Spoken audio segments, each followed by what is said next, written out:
السلام علیکم، welcome to my NS Urdu کہانی۔ بطونی آمنہ اور خرگوش کی کہانی۔ ایک دن وہ اسکول جا رہی تھی کہ اسے راستے میں سفید رنگ کا ایک بہت خوبصورت خرگوش ملا۔ چمن پور نامی گاؤں میں ایک چھوٹی پیاری سی بچی آمنہ رہا کرتی تھی۔ وہ بہت اچھی اور والدین کا احترام کرنے والی بچی تھی۔ استادوں کی عزت کرتی تھی، لیکن اس کی ایک عادت بری تھی کہ وہ بولتی بہت تھی۔ وہ بغیر رکے بولتی رہتی تھی۔ والدین سمیت سب کو اس کی یہ عادت بری لگتی تھی۔ سب اسے سمجھاتے کہ کم بولا کرو، لیکن وہ اپنی عادت سے مجبور تھی۔ ایک دن وہ اسکول جا رہی تھی کہ اسے راستے میں سفید رنگ کا ایک بہت خوبصورت خرگوش ملا۔ آمنہ نے اسے گود میں اٹھا لیا اور اسے باتیں کرتے کرتے وہ اسے اسکول لے آئی۔ اس کے سارے ہم جماعت خرگوش کو دیکھ کر بہت حیران اور خوش ہوئے۔ استانی صاحبہ کلاس میں داخل ہوئی اور خرگوش دیکھ کر پوچھا، یہ خرگوش کون لے کر آیا ہے؟ آمنہ نے ڈرتے ڈرتے سارا واقعہ ٹیچر کو بتایا۔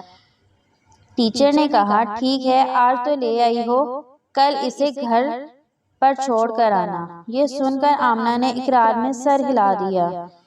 اسکول سے واپسی پر وہ اسے باتیں کرتی جا رہی تھی کہ اچانک اسے احساس ہوا کہ وہ جس پگڈنڈی پر وہ چل رہی ہے وہ اس کے گھر کی طرف نہیں جاتی ہے۔ یہ احساس ہوتے ہی وہ زور زور سے رونے لگی اور کہنے لگی، اب میں واپس اپنے گھر کیسے جاؤں گی؟ کہ اچانک وہ خرگوش ایک خوفناک دیو بن گیا اور بولا، آخر مجھے وہ بچی مل ہی گئی جو بہت بولتی ہے۔ اب میں تمہیں اپنے بادشاہ کے پاس لے جاؤں گا۔ ان کی طبیعت بہت خراب ہے، وہ تمہاری باتیں سن کر بہت خوش ہوں گے۔ یہ سن کر آمنہ بہت گھبرائی اور رونے لگی۔ دیو نے اشارہ کیا تو فوراً ہی وہاں ایک بڑا صندوق آ گیا۔ دیو نے آمنہ کو صندوق میں ڈال کر تالا لگا دیا، جس میں سانس لینے کے لیے صرف ایک چھوٹا سا سوراخ تھا۔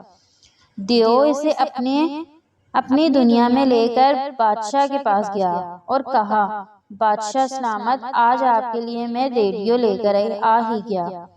دراصل بادشاہ نے دیو سے کئی دنوں پہلے کہا تھا، میں نے سنا ہے کہ انسانوں کی دنیا میں ایک ریڈیو ہوتا ہے جو ہر وقت بولتا ہے۔ لیکن دیو یہ بات جانتا تھا کہ ریڈیو کے سگنل ان کی دنیا میں نہیں آتے، اس لیے وہ آمنہ کو لے آیا تھا اور اس نے آمنہ کو یہ بات پہلے ہی سمجھا دی تھی کہ تم بادشاہ کو ہرگز یہ بات نہیں بتاؤ گی کہ تم کوئی ریڈیو نہیں پلتے بلکہ جیتی جاگتی انسان ہو۔ بادشاہ سلامت صندوق دیکھ کر بہت حیران ہوئے جس کے اندر آمنہ تھی۔ بادشاہ نے کہا، ریڈیو چلا کر دکھاؤ۔ دیو نے حکم دیا، ریڈیو بولو، اور اندر سے آمنہ بولنے لگی۔ بادشاہ سلامت بہت خوش ہوئے۔ آمنہ ہر وقت بولتی رہتی اور بادشاہ سنتے رہتے۔ آخر آمنہ بولتے بولتے بھوک اور پیاس کی شدت سے بے ہوش ہو گئی۔ بادشاہ سلامت نے دیو کو بلایا اور کہا، یہ ریڈیو چلتے چلتے بند ہو گیا ہے۔ دیو گھبرا گیا اور کہا، کوئی بات نہیں بادشاہ سلامت، میں ابھی اسے ٹھیک کر کے لا دیتا ہوں۔ دیو آمنہ کو اسی پگڈنڈی پر لے آیا جہاں سے اس نے اسے اٹھایا تھا۔ اس نے صندوق کھولا تو دیکھا کہ آمنہ کی آنکھیں بند تھیں اور اس کا رنگ پیلا ہو گیا تھا۔ دیو نے پانی کے چھینٹے اس کے منہ پر مارے تو وہ ہوش میں آ گئی۔ دیو نے اسے کھانا کھلایا، پانی پلایا اور کہا کہ دوبارہ اس صندوق میں لیٹ جاؤ، لیکن آمنہ زور زور سے رونے لگی۔ اچانک اسے بستی کا ایک آدمی اپنی طرف آتا نظر آیا۔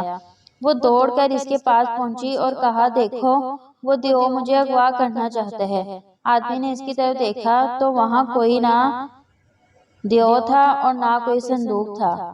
اس آدمی نے اسے گھر تک پہنچا دیا۔ اس واقعے کے بعد آمنہ بہت کم بولتی، یعنی صرف ضرورت کے وقت بات کرتی تھی۔ اب سب اسے پہلے سے بھی زیادہ پیار کرنے لگے۔